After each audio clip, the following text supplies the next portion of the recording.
What's up, Metalheads? My name's Jamie. This is the Blades and EDC channel. And if you guys are following me on Instagram, you know that I recently had a work-related accident. Got my finger caught in a sander, so it's not pretty. And because I carry an EDC bag or a man purse, as my daughter calls it, my man purse, because I had my man purse with me, I had what I needed there on the job site to deal with it. So, you know, if you've seen on Instagram, new guy, first day on the job, if you've ever used a belt sander, you have a handle in the back where there's a trigger to turn it on and off. And there's another handle up front you hold with your other hand, right? Well, we were doing some making custom molding for a customer, and we'd already ran it all through a table saw. Done that before he was there.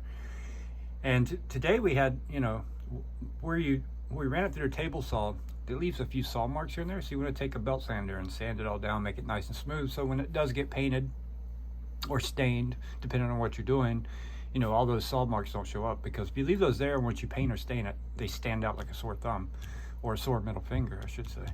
And so I'd showed him how to do one, and then I went to hand him the belt sander, but I was holding it by the front handle that doesn't have the trigger, and handed it to him where he could grab the handle with the trigger. And when he grabbed it with his hand, I guess he didn't expect the weight of it. He grabbed it by that, and it tilted forward, and at the same time it tilted forward, I guess he caught the trigger, and when it tilted forward, my other hand, left hand, was sitting down below it, and it grabbed my middle finger and sucked it up inside the belt sander. Sucked my finger in a space about that thick, meant to protect it from getting things sucked up in there. So, but okay, I'm gonna give you guys a warning. You're gonna see my finger, all right? I've unwrapped it for the first time, and it's looking pretty rough at the moment, but it's not as bad as it could have been. And we were able to get in there with a little pry bar and spread that part away from the sanding belt to get my finger out, but I lost the fingernail. But my man purse, my EDC bag, you know, I had stuff in it like this. I had gauze, I had some of these in there, and also had some of these in there. And this was the one, this actually impressed the doctor the most. Actually, I think she was a PA. These are like wet bandages that have like antiseptic in them and stuff, but they're like yellow. You take them out, wrap them around a wound, and they won't stick when they get to peel it open. So, you know, I wrapped one of these around it. First, I wrapped one of these around it to get the bleeding to stop.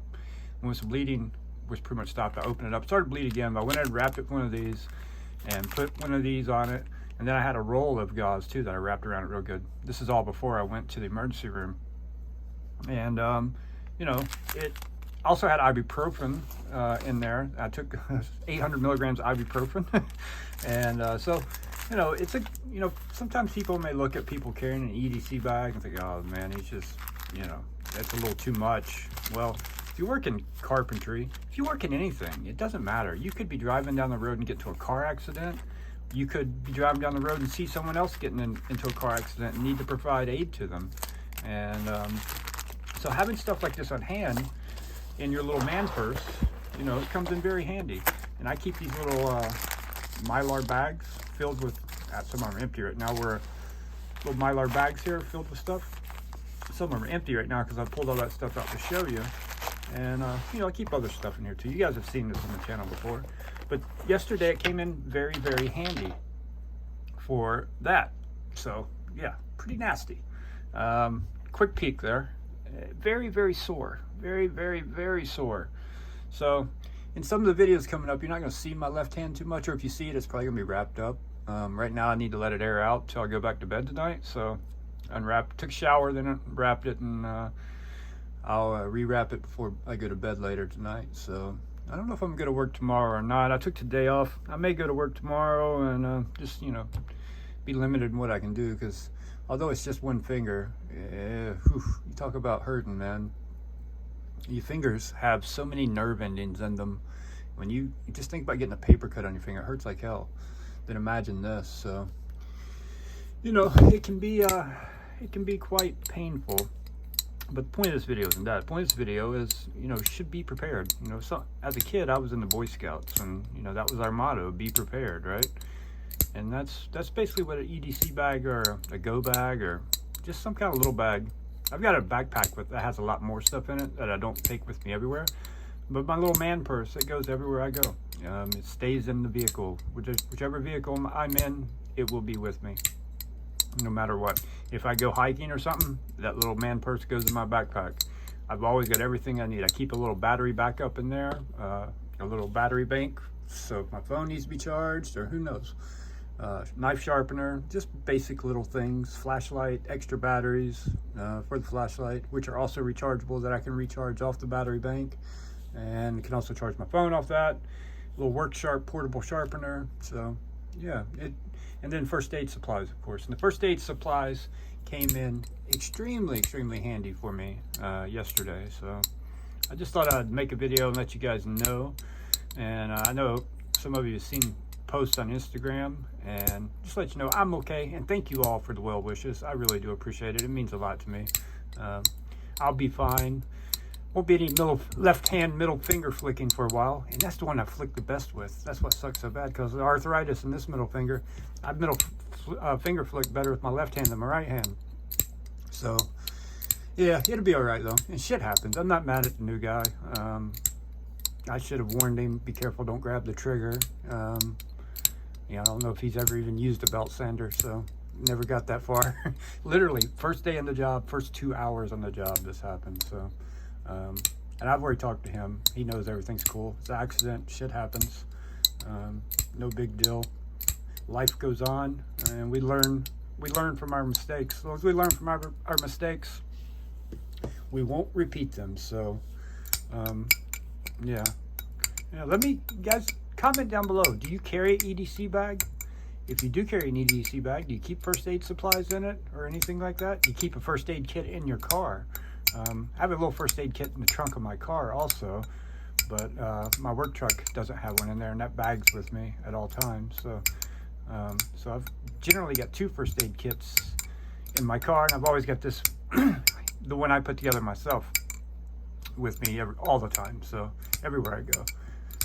Because you just never know what's going to happen, and it's better to be prepared. Better to need it and not have it, or better to have it and not need it than need it and not have it. So yeah, and it helped me out big time yesterday. And you know, I keep it there for stuff just like that, or like I said, get into a car accident, or you see a car accident, or someone else you know gets hurt, something happens. You have no control over what happens next. So be prepared for whatever it could possibly be. Yeah, let me know what you guys carry in your bag. Is there something that you recommend I should have in mind that I'm not thinking about? I have alcohol wipes in there, and all kinds of little first aid stuff. So, yeah, and some couple of different medications, and yeah.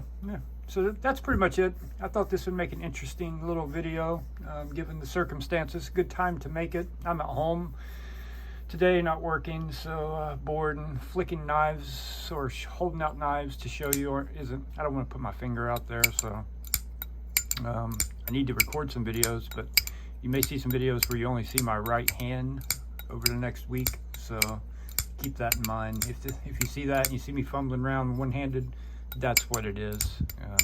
Button locks are very easy to do, but you know, I normally put a knife down, I measure one hand here, tell you measurements, and hold it up with 2 hands, like, keep my finger out of the picture, hold it up like this with 2 hands. So you may see a little less of that over the next week or so, but it's not going to keep me down, trust me. I got a lot of knives here to review, a ton of knives here I got to go over.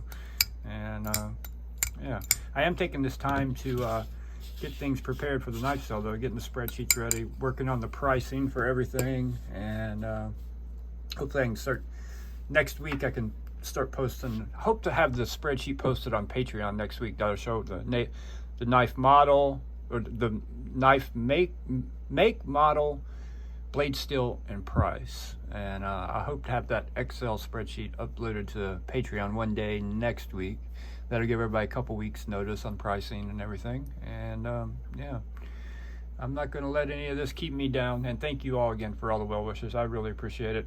It hurts like hell, but I'm okay. It's little. I've been through worse, and I'm sure you guys have been through worse too. So thank you all very much, and I'll see you on the next one.